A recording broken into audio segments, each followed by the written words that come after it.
Ayun na naman. Kaya na naman, pre.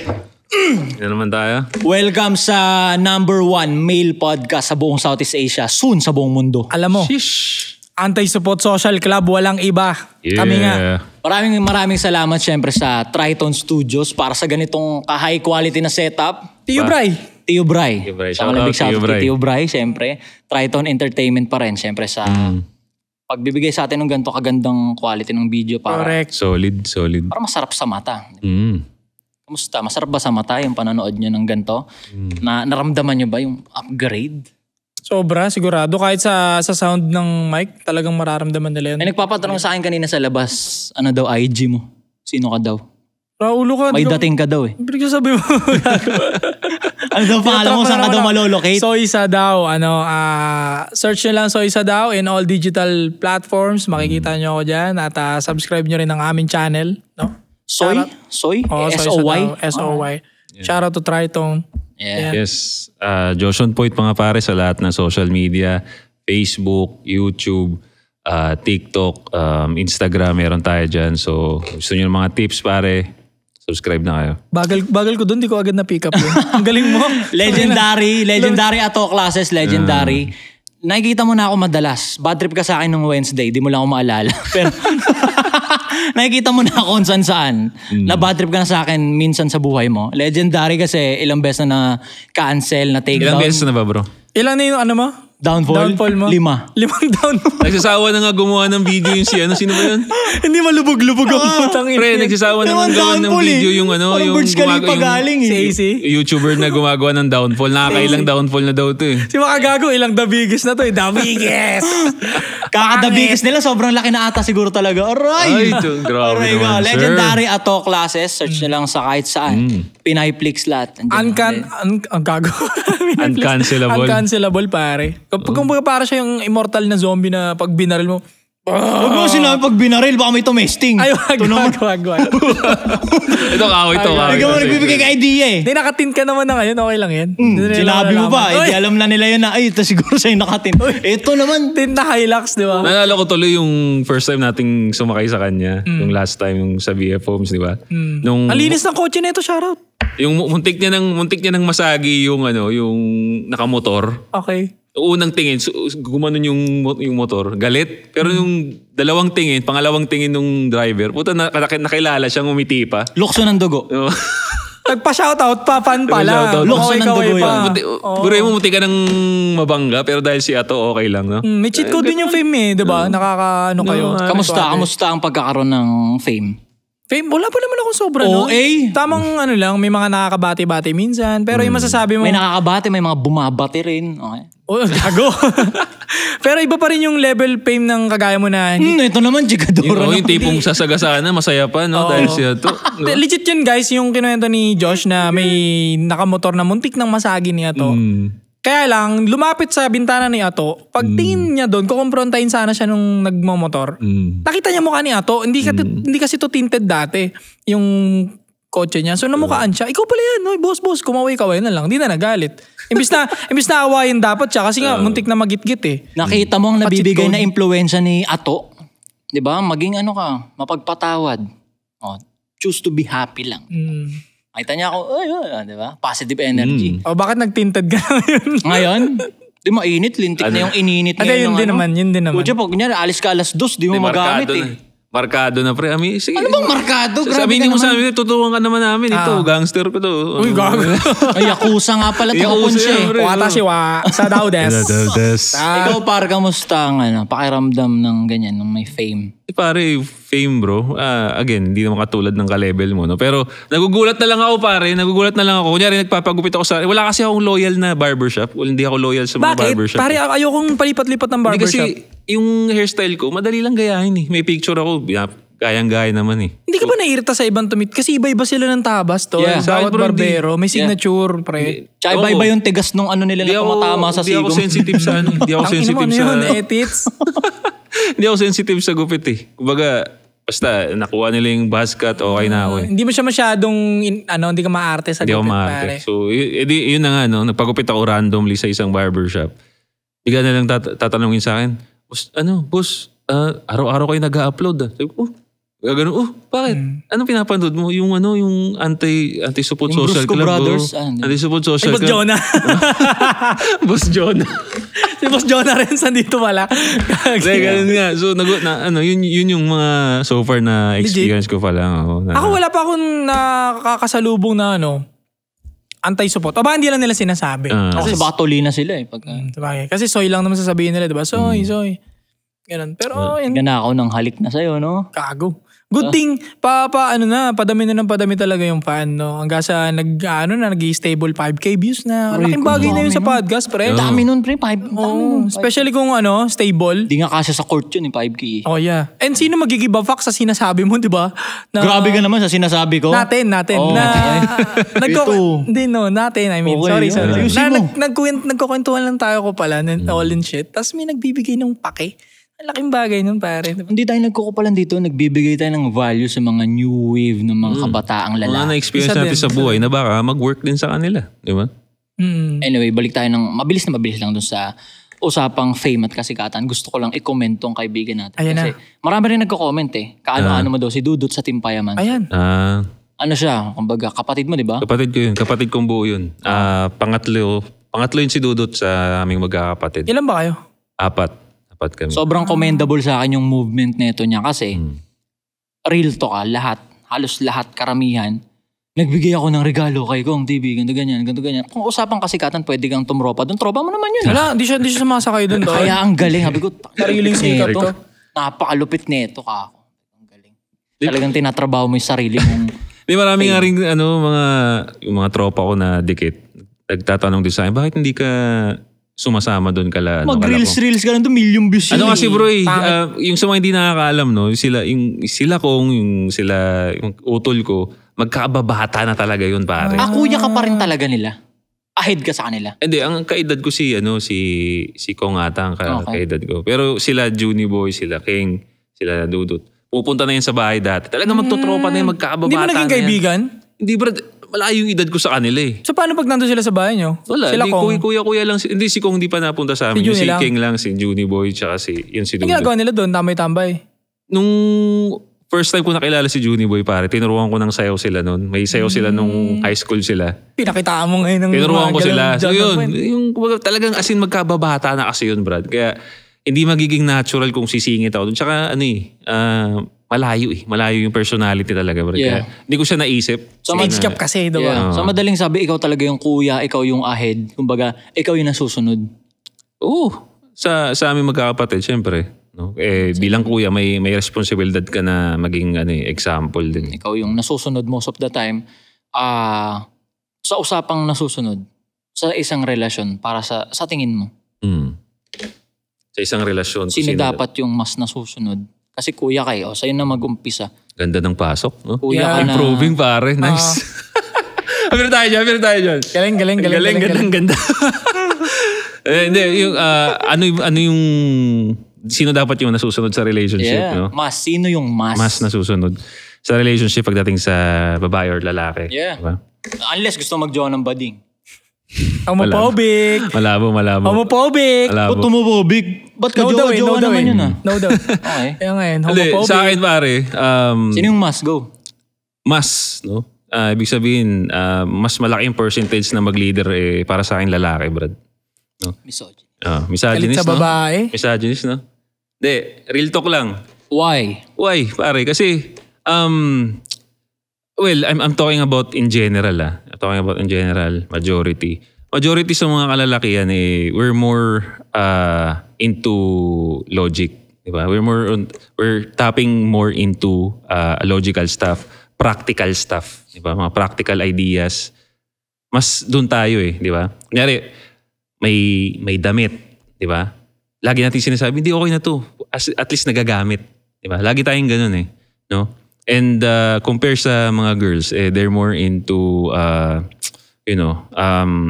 let's be real here, parang kaartihan. It's not a bad thing, but pagdating kasi sa kaartihan, hindi siya magandang traits pagdating sa pagiging leader. Diba? Pag gusto mo maging leader sa isang relationship, kailangan meron kang desisyon na mabilis. No? Mabilis na desisyon at alam mong practical para, alam mo na, malinis yung galaw mo. Malinis yung galaw ng relationship ninyo.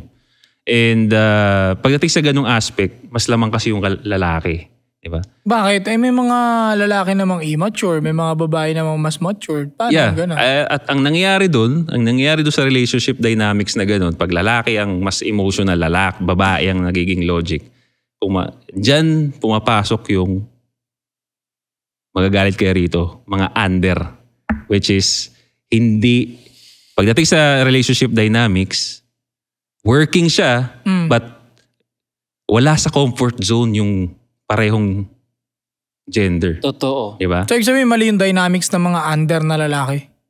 Well, may magko-comment dyan, sabihin nila, working naman eh. Okay, yeah. Wala naman, hindi naman natin sinasabi hindi working. But, happy ka ba? Mali mo nire-respeto lang nila yung babae to. Well, naman masyado ka lang. Ganun naman talaga eh. Respetuhan naman talaga sa relationship. Pero ang tanong ko kasi, uuwi ang tanong ko, masaya ka ba dyan sa, or wala ka lang choice? Magkaiba yun eh. Masaya ka ba or wala ka bang choice? Or wala ka lang choice? Kasi yung babae, sasabihin niya, hindi, nagli-lead ako dito sa relationship. Pero anong tingin mo sa asawa mo? Malamang irritable ka dyan, mahiga dyan, irritable ka dyan. Yeah. Hindi kumilos sa bayan, irritable ka dyan. Oh. Hindi, kumbaga humikab lang yan, naiirita ka na dyan. Di ba? Ganun eh. Yeah. Kasi again, wala yung babae sa comfort zone. Again, nangyayari yan. May mga kilala naman tayong ganyan eh, na babae yung nagli-lead, lalaki yung submissive, no? Imagine mo, lalaki yung submissive. Natry mo na ba yun, maging submissive sa babae? Hindi, kasi ever since na ito sa relationship ko, babae, I'm used to girls na submissive sa akin. Well, kasi nasa personality ko na mag-lead talaga. Di ba? Tsaka nasa itsura. So ano ibig sabihin? Pagpangit na naman, yan na naman. Nasa itsura mo. Kung baga babae, susunod talaga sa'yo. Putang na pag pangit. Ano mo, controlling ka. Demanding ka masyado mo. Pero natry mo na maging submissive sa buhay mo? Sa babae? Hindi, pre. Hindi. Submissive sa babae? Hindi. Oo pala. Oo, sa nanay ko. Pero sa girlfriend. Parang ikaw yung hinayaan mo siyang mag-lead na sobrang gusto mo siya eh. Parang, sige, susundin kita. Uuwi ako maaga. Magre-report ako, mag-update ako sa'yo. Nangyari yun. Nangyari siya mabilis. Para sa akin, hindi naman submissive yung pagre-report eh. Hindi siya para sa akin. Ang pagiging submissive para sa akin, no, bilang lalaki is, pag merong desisyon, kayong dapat kasunduan, hindi nag-agree yung babae or pinagtaasan ka ng boses, tatahimik ka bilang lalaki. Yun ang pagiging submissive sa akin. Nagpapa-dominant ka sa babae. Yun ang pagiging submissive sa akin. Pero yung report na yan or magpapaalam ka, it's for me is a sign of respect. Kasi nga, again, naniniwala ko when you're in a relationship, may karagdagang respeto yan at saka responsibility. Diba? So, again, yung pagpapaalam mo sa akin. Yung may akong binabawalan. Diba? Paano pag may akong binabawalan, hindi ka pinayagan. Hindi ka na pinayagan talaga. Hindi na yun pagiging submissive. Kumbaga, kinokontrol ka na nun. Para nga sa akin, submissive siya eh. Yung nagpapaalam ka. Kasi, paano kung di ka nga niya payagan? Tama sinabi niya to. Paano nga yun? Parang sinubmit mo na yung decision making sa babae, kaya ka nagpapaalam sa pupunta mo. Siguro para sa akin, hindi ka magpapaalam. Ipapaalam. Ipinapaalam mo lang. Kasi yung paalam is pwede pa mag-no yung tao eh. Subject to no and yes. Aware ka sa pupunta mo, ipinaalam ko sa'yo. Dito ako, kasama ko si Ato at Josh ngayon. Alis mo na ako. Okay mo, Hindi, walang yes or no dun eh. Alis mo na ako. Walang yes or no dun. Yun. Pag ganun. Yun ang submissive. Kasi may respect. Kaya, ba't ko kasi hingiin yung yes or no niya? Alam ko naman kung dangerous o hindi yung pupuntahan ko eh, di ba? Ba't ko hingiin sa kanya? Alam ko naman kung mamamatay ako doon o hindi eh, di ba? Diba? Kung makikipagpatayan ako doon o hindi ako pupunta, di ba? Ilan naman it's all about survival, di ba? Paano kung sakali may mga cases na mas malaki yung kinikita ng babae talaga eh? Ayan na mahirap. Di ba? Ngayon, ikaw bilang lalaki, alagaan mo mga bata. Dito ka lang. Gagawin mo? Well, pag napunta sa ganun yung dynamics na babae na yung mas malaki yung kinikita, ikaw lalaki, wala ka nang ginawa sa buhay mo talaga. Kung ano man yung relasyon na makuha mo, kasalanan mo yun bilang lalaki. Yeah. Mag-work man siya, okay, pero wala kang karapatan magreklamo kung ganun-ganunin ka na ng babae. Ang ganda ng sagot nun. Choice mo yun eh. Choice mong hindi magtrabaho eh. Di ba? Anong pumigil sa'yo? Bakit babae yung nag-work? Anong pumipigil sa'yo? You are a weak.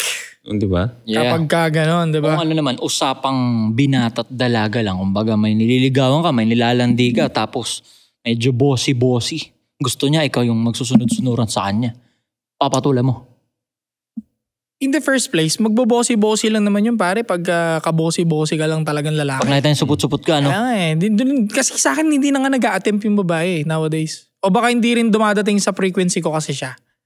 Kasi binabato rin ng same frequency. Kagaya niya, nagkakilala kayo ni Tio Bray. Kasi same frequency kayo. Masipag sa masipag. Grind sa grind parehas. Manyakis. Tayo, manyakis sa manyakis parehas. So tayo, nagkakilala rin tayo. Same lang din ng frequency yan. So hindi malabong magiging magtropa-tropa lang din lahat talaga. Kumaga, binibigay lang din sa'yo yung mga taong kagaya mo din. You are what you attract. Yeah, oo. So yung babaeng dumadating sa'yo is malamang sa malamang nasa frequency mo din. Kaya hindi na ako nadadatingan ng babaeng pasaway ngayon. Okay. Hindi na eh. Kasi hindi rin ako nag-give a fuck eh. Kumaga, bago ka pa pumasok sa buhay ko, kung pasaway ka, wala na. Hindi na. Ako para sa akin lang to. Para sa akin lang to.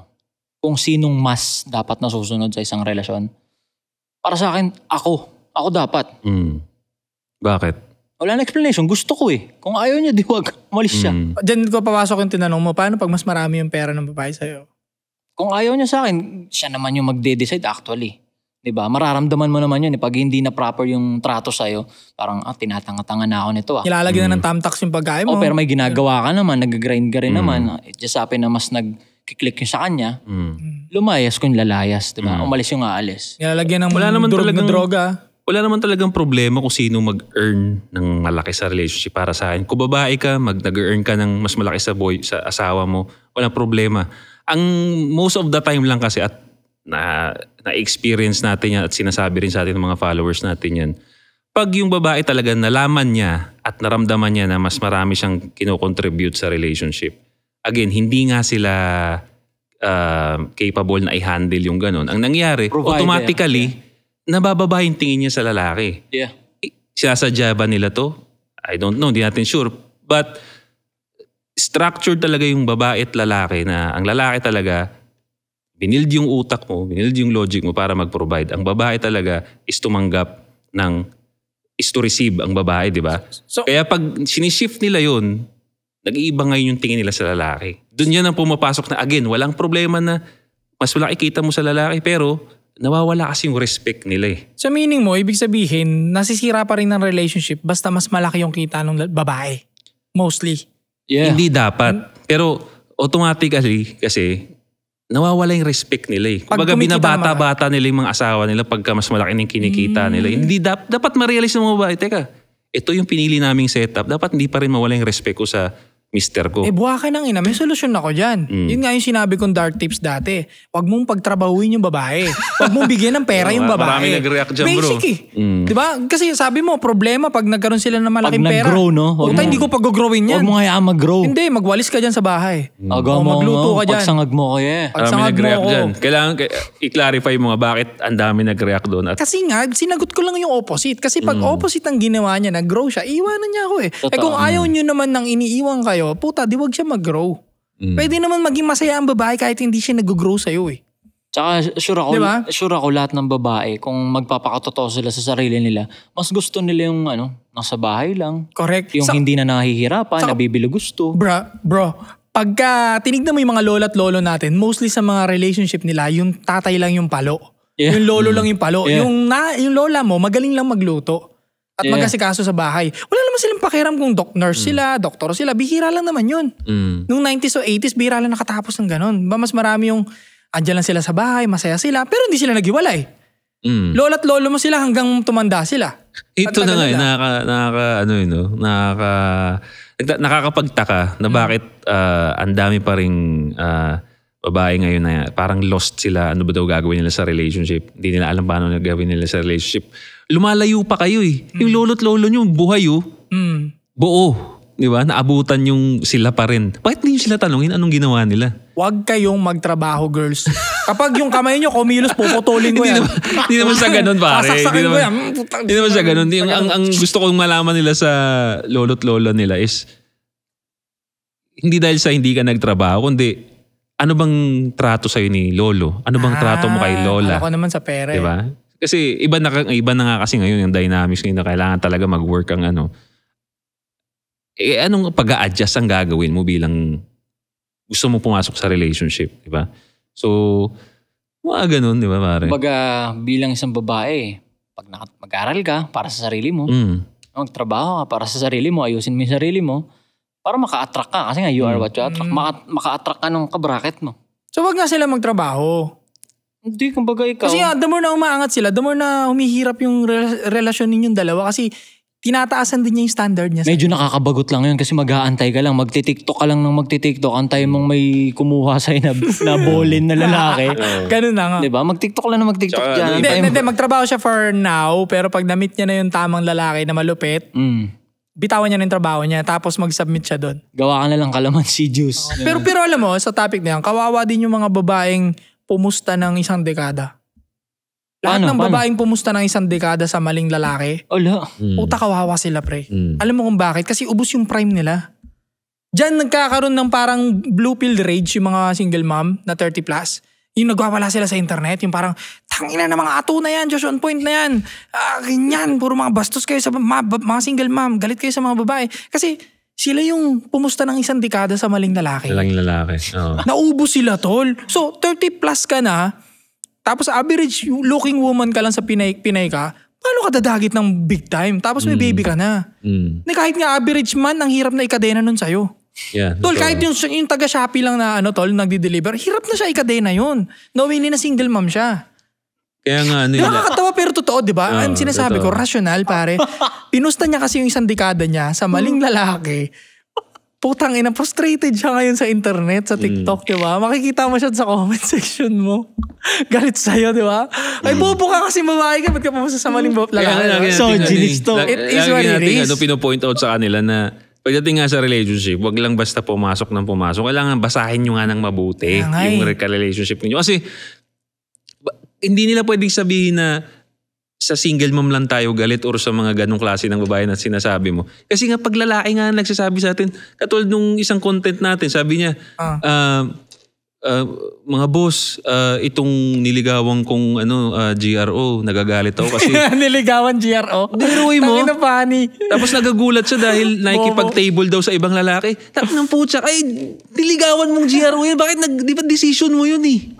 Di ba? Di ba nakakainis pagka obvious na yung decision mo tapos nagugulat ka pa na yun yung nakuha mo. Para babae siya, nag-boyfriend siya ng karpintero. Bakit hindi po siya pilot? Oo, di ba? Yung mga ganun. Hindi siya nagpamatakbo ng aeroplano. Di ba? Kaya nakakainis yung nakakainis yung mga tao na yan yung choice na pinasok mo. Ang dami-daming choices na iba dyan. Ito yung pinili mo. Tapos magagalit ka. Bakit yun yung choice mo? Ikaw pumili nun. Hindi ka naman pinilit. Hindi ka naman tinutubukan ng ice pick dyan sa gilid. Ako pangasawahin mo. Hindi naman eh. Ano sinabi mo doon? Saan? Doon sa taong na yan. Yung sa nag-message sa atin? Wag tanga. Wag tanga. Di ba yun ang ina natin? Choice mo yan eh. Nanginang pa yun. Wag tanga. Choice mo yan eh. Kung hindi mo kaya yung ganong situation, hindi umalis ka. Tayo na doon pa lang sa niligawan mo yung pokpok. Puta, parang...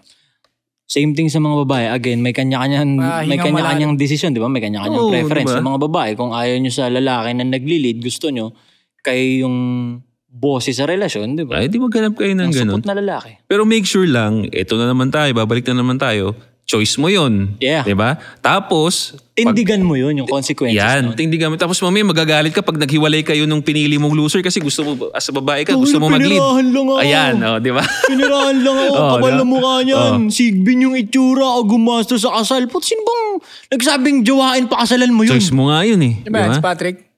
Hindi ko alam kung Patrick ba pangalan. Starfish, yung sa SpongeBob. Sa SpongeBob, yeah. So, ngangal yung babae, Sigbin, pangit na ng itsura. Wala ka lang regalo sa akin ng kasal natin. Alam niyo kung bakit yung mga 38 years old na babae na yan nauuwi lagi sa mga batang lalaki na hindi naman gwapo. Na ogag. Ogag lang. Hindi pre, gwapo nga yung pag kinumpare mo yung nila kung kailan sila naging sila. Mas may may itsura siya dati. Yung lalaki, Totoo. mas may itsura yung lalaki, yung wala eh. So going back nga, kaya pumapatol sila sa mas batang lalaki na yun na madalas brokey yun. Brokey. Okay. Wala lang, parang gusto na lang nila na may companion. Parang yun yung tutang chihuahua nila. Di ba? Yeah. Pag walang boyfriend yung single mom na matanda na, chihuahua yung hawak ko. Kaya di ba? Shih Tzu na princess type, di ba? Kung walang ganon, ang chihuahua nila pare, yung lalaki na brokey na putangin ng walang pera. Di ba? Na sabik magkaroon ng... Makasumbot, kala mo naman, sino bang nagsabi sa'yo na jowain mo yan? It's a fucking trade. Kasi nga, gusto mo yung kabataan ng lalaking yun, tatadtarin ka ng sibak nun kasi mataas energy nun. Bibigay mo yung meron ka, yung pera. Hindi naman pwedeng youth mo, matanda ka na eh. Diba? Sino ba namang batang lalaki ang gugusto ng matandang babae na wala pang pera? Puta, malabo yun. Nagmamaganda eh. Nagmamaganda siya. Yun, sinusumbot sa hangin yun. Ang kapal daw ng muka. Pangit na nga. Parehas naman silang pangit eh. Totoo.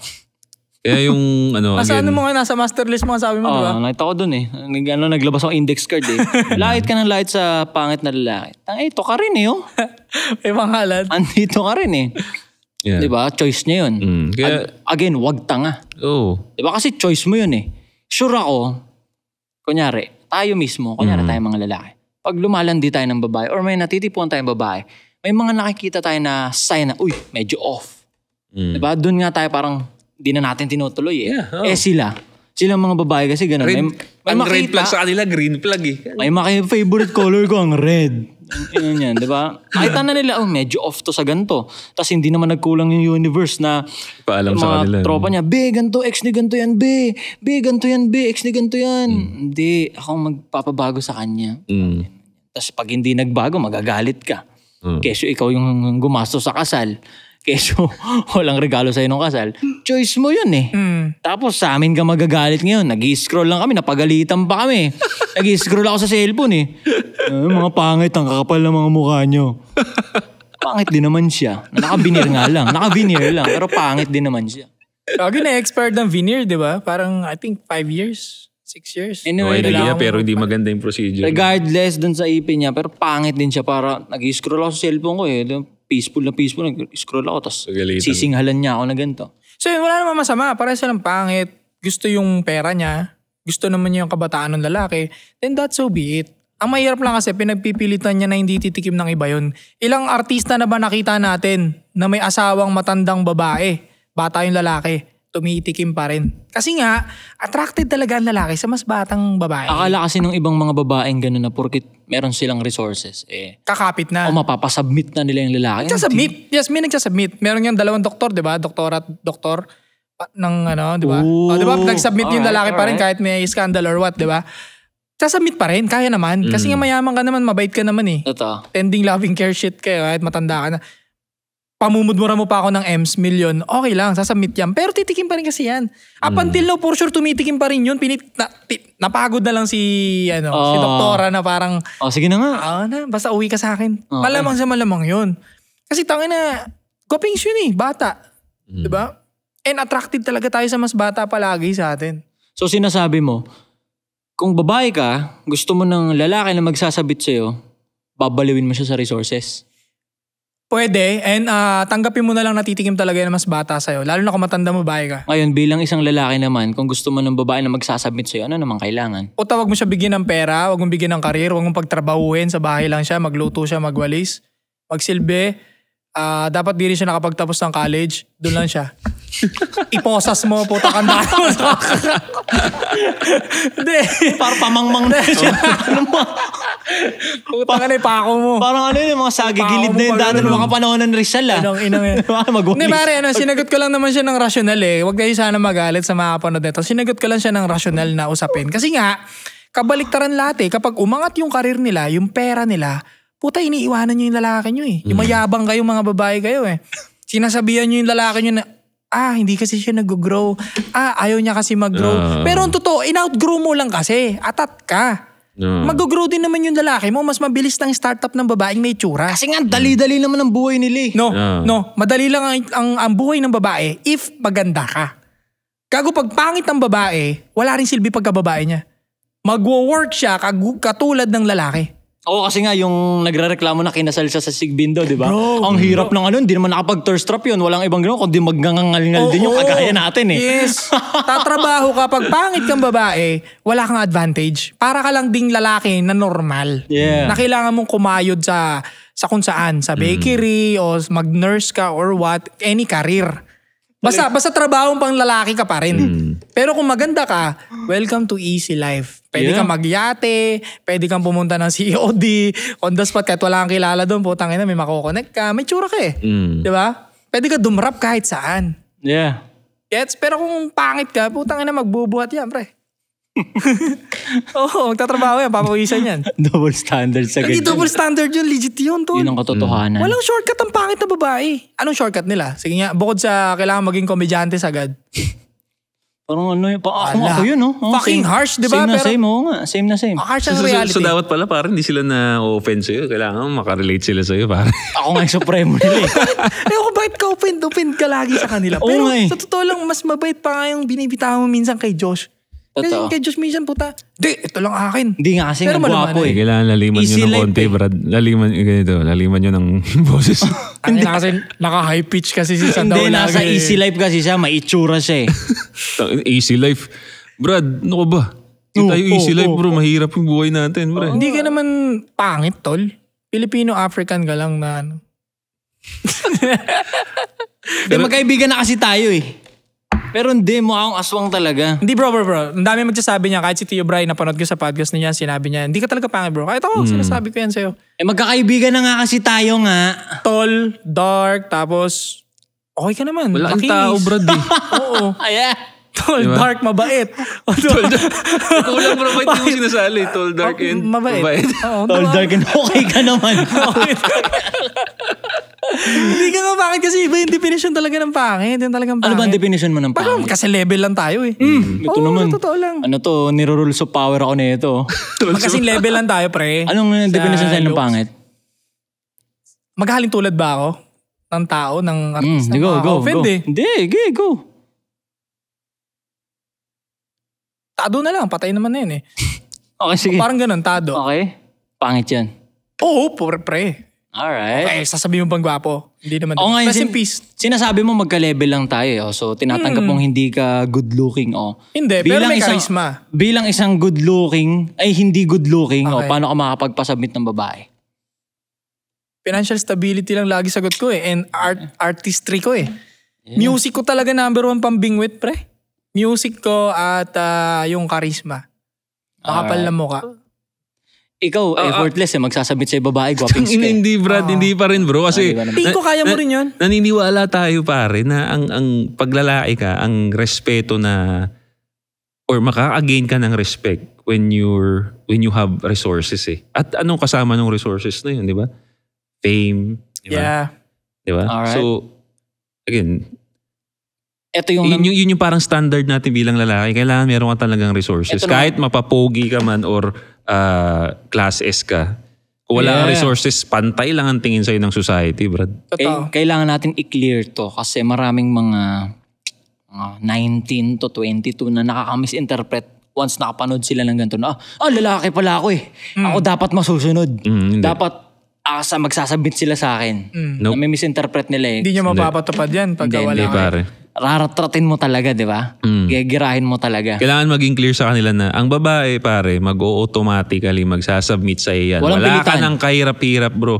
Mapapogi ka man or hindi. Pero kung paldo ka sa resources, di ba? Paldo ka sa confidence, yung dating mo, di ba? Importante yun. Matik. Matik, wala na tayong kailangan pag-usapan. Magsasubmit sa yung babae. But pag kulang ka bilang lalaki, madedetect ng babae mo yan. Mag-automatic yan. Mag-autopilot yan na maging leader ng relationship ninyo. At the same time, mababa na tingin yan sa'yo. Correct. At kahit anong sabihin mo dyan, tara, sex tayo, ganyan. Hindi papayag sa'yo yan, Brad. Hindi papayag sa'yo yan. Duduraan ka lang nung ka sa tabi. Hindi, pero puwera biro. Real talk ako bilang isang lehitimong classes na pangit. Yan, sige, share mo yan. Proven and tested yun. Kumbaga, okay, pangit ka. Tanggapin mo ng pangit ka. Mag-focus ka na dun sa ibang department. Makakapagpasubmit ka talaga. Susunod talaga sa'yo. Kahit palupa yan, sobrang ganda niyan, susunod siya sa'yo. Pag nakita niyan, pwede kang sandalan nga. Yan nga, doon niya papasok yung kay Josh, financial stability. At sasandalan ka niya kasi kaya niya na ipusta yung buhay niya sa'yo dahil kaya mo naman sagutin. You have unlimited resources, lagi may pumapasok, tapos nakakapag-ipon ka pa. Kaya lang, dyan nga napasok ko kanina, kawawa rin yung babaeng pumusta sa isang lalaki na bibitawan siya after 1 decade. Kasalanan niya rin yun, pre. Kasalanan din ng babae yun, pre. Kasi ba't tumagal pa ng dekada? Eh di napakatanga mo naman nun. Kasi sure ako sa first 6 months to 1 year niyan, gets mo na ay tangin na bobo to. Hindi bro, hindi mo masabi. Minsan may malupit na lalaki and then pagdating ng 30s, bumibitaw kasi may nakikilala mas bata. May ganong klase ng lalaki. Pag ganyang klase ng lalaki, Brad, kunyari, yung babae may tiwala sa'yo sa growth mo, nakita yung potential mo. Diba? Kahit gustong-gusto niya nang mag-lead dahil susupot-supot ka pero nagtiwala siya sa'yo. Oo. Naging patient siya sa'yo bilang lalaki. Nag-grow ka bilang lalaki. Tapos biglang pagdating mo sa taas, iniwan mo yung babaeng nagtiwala sa'yo. Para sa akin, bobo ka pag may ganun pre. Pero may ganun tol. Bobo ang lalaki. May ganun, may mga ganung cases tapos, na... ito pa pare, nabubulag sila dahil nga nandito na sila sa top. Okay. Ang dami ngayong babaeng akala nila, magugulat sila ngayon pag pinatulan nila yung isang babae na lumapit sa kanila ng boom na sila sa buhay. Magugulat sila, puta pare, niloko lang ako. Anong ini-expect mo? Nakilala mo yung babae nung booming ka eh. Kaysa dun sa kinip mo yung babaeng day one sa'yo. Di ba? Para sa akin dun, sumasablay yung kalalakihan. Aminin natin na may fault din minsan yung lalaki pagdating sa part na yun. At hindi rin natin mabiblame 100% yung babae. Kasi nga may mga lalaking bibitaw kapag nakuha na nila lahat ng sarap. Tapos nagsasawa na sila dun sa isa na yun. Sa day one nila na yabab. Ganun. Sa madaling sabi, kumbaga bilang isang lalaki, kahit wala ka pang resources ngayon, pero may jumowa sa'yo, sinagot ka niya. Diba, nag-I love you siya sa'yo, yun na yun eh. Submission na yun eh. May mas malalim pang definition yung submission dun. Nag-I love you pa lang eh. Hindi, kumbaga andyan siya sa'yo, wala kang kahit ano. Tapos nilandi mo siya, sinagot ka niya. Nang wala ka namang kahit ano.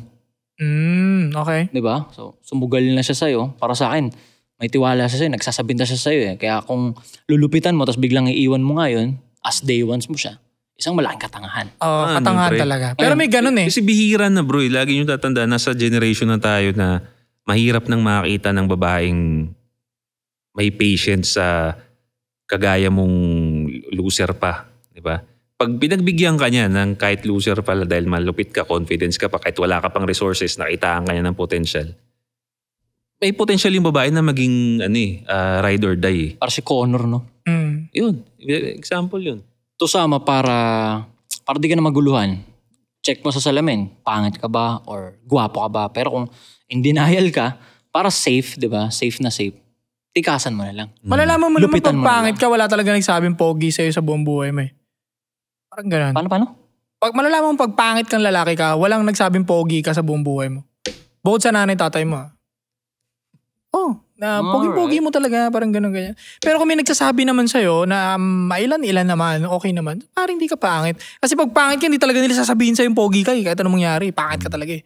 I think yung sinasabi mong pangit ka dati, ay yung pangit ka, is yung dati. Yung mga dating content mo na yung kulot-kulot mo yung bokong sabog-sabog pa. Yun talaga, tol. Ang dirty mo patignan. Pero ang clean mo na ngayon, pre. Clean look mo na ngayon. Tangina na mas makinis ka na. Chikadoro naman to. Grabe naman yung dirty yung yung Gcash ko mamaya. Ang dumi-dumi mo, pre. Send mo na sa Gcash ko mamaya. Tangina, chikadoro naman pare, to. mas makinis ka nga sa akin. Tignan mo ako. Ikaw makinis ka. Hindi, ganun kasi nagbabalanse ang Black ka mundo. lang. Hindi, ganun nagbabalanse ang mundo. May itsura kayo. Di titigyawatin nga lang kayo ng mga ilan-ilan. Kami mga pangit, makinis yan. Wag nakita nyo si Ato sa personal. Makinis si Ato. Wala siyang tigyawat. Pre, gaping siya. Ganun nagbabalanse ang mundo. Kaya lang, confused pa sa gender orientation niya eh. King ina niya. Sa mga lalaki dyan na napapaisip kayo, wag niyong ma-misunderstood tong gantong content na, lalaki ako. Ako nasusunod. Magsabit kayo sa akin, mga klasikong babae. Hindi ganun. Hindi. So, pinaghihirapan yon, tinatrabaho yon, hindi lang basta na, lalaki ako eh. Sabi ni Josh on Point eh. Sabi ni Sando, lalaki dapat nasusunod. Lalaki ang dapat mas nasusunod sa isang relasyon. So, sumunod ka sa akin. Hindi ganun yun. Alright? Hindi ganun. May proseso yan. Sa mga naman, yun yung message natin sa mga lalaki, no? Sa mga babae naman, kung gusto ninyo maging leader, yun ang choice ninyo, akuin nyo yun, kayo ang provider dyan, huwag niyong maliitin yung mga partners niyo. Tsaka huwag kayo manumbat. Nanunumbat kayo eh. O kaya pumunta ka ng Choice Thailand. na yun eh. Gusto mong maging leader eh. Pumunta ka ng Thailand, magpalagay ka ng borat para maging leader ka rin. Oo. Go girl. Hindi, yun, sinusumbat nila eh. Pag niyakap mo na yung gano'n na provider ka na ikaw yung alpha dun sa relasyon, yakapin mo ng mahusay. Oo, diba? Kagaya nung kung paano mag-provide yung lalaki na unconditional na walang hinihintay na kapalit. Yakapin mo rin yung gano'n na. Naniniwala ba talaga kayo na may alpha female? Alpha female? Sabi niyo eh. Babaeng alpha, di ba? Wala, alpha female naman kaya siya nagiging alpha kasi nga napapalibutan siya ng Bobong lalaki. Again, sabi nga natin kanina, automatically nag-autopilot ang babae na maging dominant kung wala siyang reason para maging submissive. Ngayon, kung puro support siya, papaligid siya ng support, wala. Nakaka-bad trip yung ganong klase ng babae, di ba? So mga lalaki dyan, lupitan nyo. Huwag kayong support. Galingan nyo. Para di kayo Kasi habang ginagalingan nyo, hindi kayo makaka-encounter ng ganong babae legit. Actually. Totoo. Correct. Totoo. Ngayon, pag nakaka-encounter kayo ng mga ganong babae na ang loud, ang ingay. So, tingnan mo yung sarili mo. Check mo yung sarili mo. Baka susupot-supot ka pa. So, lulupitan mo talaga. Pag ng babaeng maingay, madalas dominant din, no? Yung matalak, no? Na babae, no? Dominant saan? Sa relationship, no? Tas hindi masaya. Madalas. Hindi masaya. Break lagi. Laging pinagpapalit kung kanino, kumakabit-kabit ng ganito. Parang yun, yung kinasal na yun. Diba? Matalak siya masyado eh. Bossy-bossy siya eh. Di naghanap ng soft girl yung yung asawa niya. So, ayun nga, para sa akin, pagka 6 years to 7 years, nasa long-term relationship, okay lang yan. Pwede pa yan, pasok pa yan, di ba? Clean plug, pwede pa yan eh. Depende lang sa sitwasyon, at least may nagbabantay. And,